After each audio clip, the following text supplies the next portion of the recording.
আমি বের হয়ে রাজনীতি শিখাবো তোদেরকে, রাজনীতি কি জিনিস, কেমনে করতে হয় আমি শেখাবো ইনশাআল্লাহ। আল্লাহর কোরআন থেকে শেখাবো।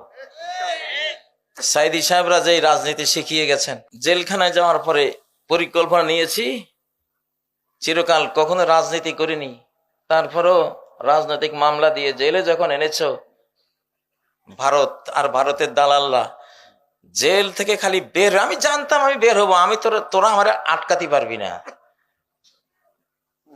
তোরা আমাকে আটকাতেই পারবি না, সেই ক্ষমতা তোদের নাই, আমি জানতাম এটা।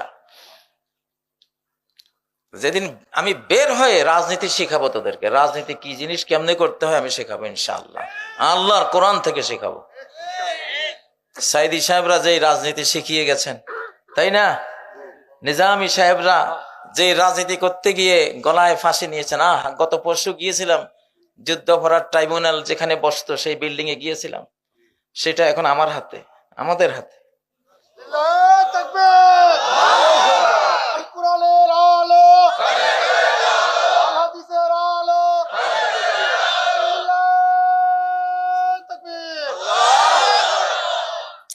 বাংলাদেশে আমরা 3 বেয়াই, আমি, কাজী ইব্রাহিম, কামালউদ্দিন জাফরি, দেন হোসেন সাইদি সাহেব, আমরা 3 জন কিন্তু বেয়াই। আমার মেয়ে জাফরি সাহেবের ছেলে, জাফরি সাহেবের মেয়ে সাইদি সাহেবের ছেলে, আমরা কিন্তু বেয়াই। তো ওই বিল্ডিং এ গিয়েছি, বিল্ডিং এ দেখলাম সাইদি সাহেব কোথায় বসতেন, কোথায় নামাজ পড়তেন, কোথায় অপেক্ষা করতেন। সেই বিল্ডিং এর প্রতিটি ইট যেন কাঁদতেছে, এমন দুঃখ লাগলো। সেই নিজামী সাহেব কোথায় বসতেন, কোথায় নামাজ পড়তেন, যারা ওখানে আজকে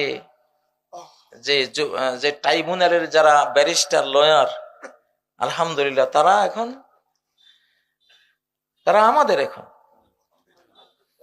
তো আমি ওখানে বলে এসছি, আমি সামনে সব ক্যামেরা নিয়ে আসতেছি, আমি একবারে লাইভ করব যে কোথায় কোথায় কারা বসতো, আমাদের সেই শহীদ নেতারা, যারা এই বাংলাদেশ আমাদেরকে উপহার দেয়ার সংগ্রামের অগ্রপথিক ছিল, তাদেরই আত্মদানের ফল। আমি 5 বছর আগে বলেছিলাম, এইবার সামনে যারা রক্ত দিয়েছে এই রেজিমের সময়, তারা সামনে ক্ষমতায় আসবে। আপনাদের মনে থাকার কথা, আমাকে গ্রেফতার করার মূল যে 2-3টা কারণ, তার মধ্যে ওইটা একটা। আমি একটা বলে একদিন খুতবা দিয়েছিলাম, সেটা কি? সূরা বনী ইসরাইলের 33 নম্বর আয়াত, ওইটা রয়েত দালাল্লাহ কোট করে রাখছে যে এই লোক তো সর্বনাশা কথা বলতেছে। ওদের কলিজা কাঁপন ধরেছিল, কারণ কোরআন তো। সে আয়াতটা ছিল, ওয়ামা কুতিলা মাজলুমান ফাকাদ জাআলনা লিওয়ালিহি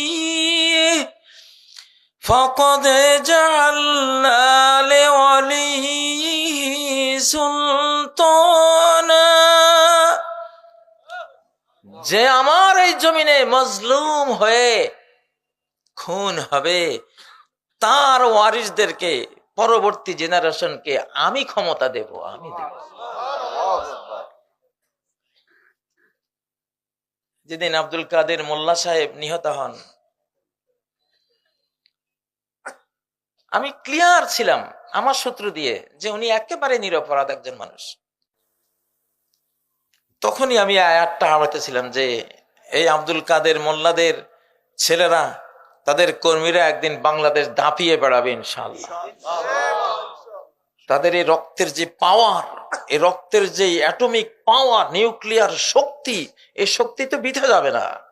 এই শক্তি এদেশের কোটি কোটি তরুণের প্রাণ, মনোজগৎকে এমন উদ্বলিত করবে, এমন সাইক্লোনে নাড়া দেবে, এমন দোলা দেবে, ওরা আবু সাইদ হয়ে ঝাঁপিয়ে পড়বে এদের বুলেটের সামনে একদিন। এই রংপুর তো সে আবু সাইদেরও দেশ, আলহামদুলিল্লাহ। কালকে যাব হয়তো আবু সাইদ যেখানে শাহাদাত বরণ করেছিল, ইনশাআল্লাহ। এটা আমাদের দায়িত্ব।